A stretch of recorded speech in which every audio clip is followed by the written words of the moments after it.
Welcome to this Windows channel, and this is the Tech News Update. We are Wednesday, July 13th, 2016.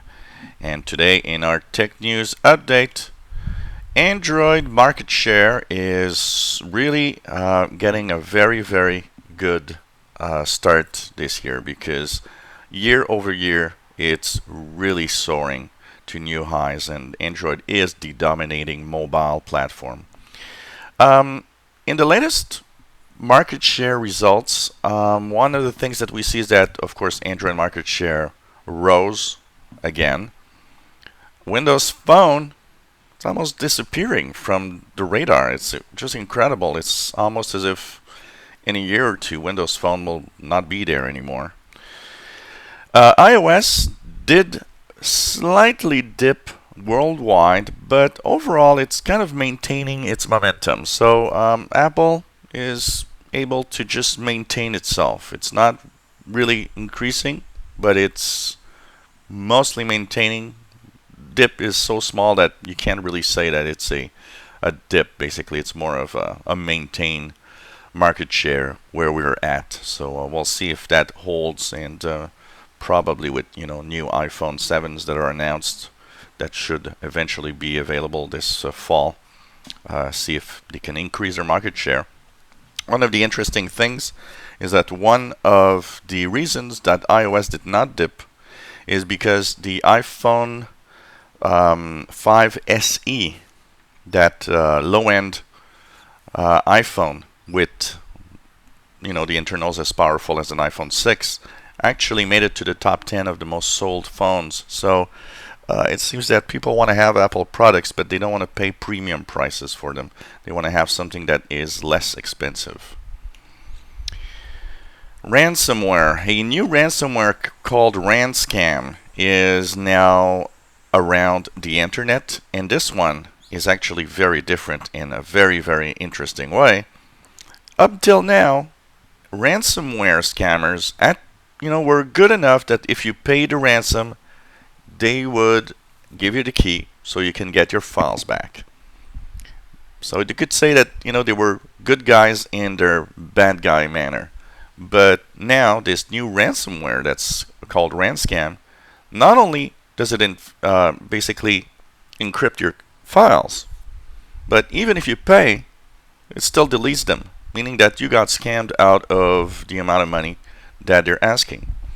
And of course, this makes the other ransomware makers a little scary, because they say, well, if people don't believe that we'll unencrypt their files anymore, then nobody will pay us anymore. So this new Ranscam malware just deletes files, and that's it. That's interesting. I don't know what's behind this idea. If you're a bad guy, at least when people pay, give them what they want. So yesterday we had Patch Tuesday, and overall, from what I see in the different blog posts, everything went pretty well for most people. It was interesting because after looking at all the updates yesterday that were released for Windows, what comes out of Patch Tuesday yesterday is that there were a total of 52 security fixes. 52. Pretty amazing. A lot of security fixes. Out of the 52 security fixes yesterday, 6 were critical. That means 6 are exploited in the wild by bad guys. So update your machines is very important. An insider preview was released yesterday evening, which was build 14388 for fast ring insiders of Windows 10. Still not the release candidate. We're still into builds, so that's going to be interesting to see when we get new builds and when the release candidate is coming, what's going to be the build number. If you were wondering when my review's coming, it's coming up in about an hour's time. I'll be posting it on the channel, of course. And there won't be that much of a review, but we'll have the discussion overall of the insider preview and everything, and what's coming and what we think is going to happen. So check it out if you want to have a little more information. If you're in the Fast Ring Insiders, check it out. Build 14388 is available.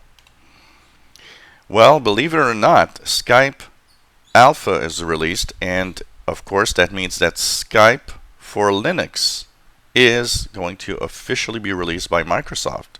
Not just that, Skype for Chrome OS and Chromebooks is also going to be released. Something that would have been unthinkable just a few years ago, that Microsoft would actually dare go into Linux to have some of their software working there, and even integrate a form of Linux with the bash command line in Windows 10 is pretty amazing. So Skype for Linux, it's available in alpha right now, which means it's a kind of a trial software, but you will be able to have the full version coming soon. Android market share for Android 6 Marshmallow has now risen to 13.3% of all devices, which is not a lot when you think about it. Think about all of the Android devices out there. 13.3% of the devices only are on Android Marshmallow. And if you think about the fact that Nougat Android 7 is coming in about a month and a half's time, kind of interesting to see that market share of the new operating systems are not very high. But the biggest problem here, and that as long as it's not going to change is going to be the problem, is the fact that a lot of carriers of cell phone carriers need to actually test it before they can accept it to be released to the devices they sell to customers. And not only that, is that they also have become kind of the tech guys. They have to help customers that have problems with Android. And so that's why the push to new Android devices is kind of slow compared to, say, iOS with Apple controlling everything. That's, I don't know. As long as that's going to be like that, it's going to be kind of complex. And finally, of course, everybody's hearing about the Pokemon Go craze, where people are heading outside to find Pokemons everywhere. And of course, there's all sorts of interesting stories. There's all sorts of stories of dumb people playing the game and doing things they should not. But the funny thing about the Pokemon Go is that a lot of people are looking at all the data that it's collecting from you while you're going around with your phone, and it gets some security researchers a little scared. They're saying that Pokemon Go is really taking too much data. People were going crazy over Windows 10 with their security. Well, I can tell you one thing. It seems that people don't care about the Pokemon Go taking all the data that it takes while you're actually going around. And to play it, you have to accept all of the data collection that it wants to take. Crazy. People are really, really dumb on security when you think about it. They go crazy because, Windows spies on me. But they're not thinking, oh no, Pokemon Go, this is so cool. And they just install it and accept that basically this is a software that takes all of your data. So, kind of scary. And you see that people just don't think about anything on security in reality. So this was the tech news for Wednesday, July 13th, 2016. If you have any comments, questions, suggestions, let us know. And hopefully you enjoy our videos and welcome back to our channel. Thank you so much for following us, and hope you enjoy these news bulletins.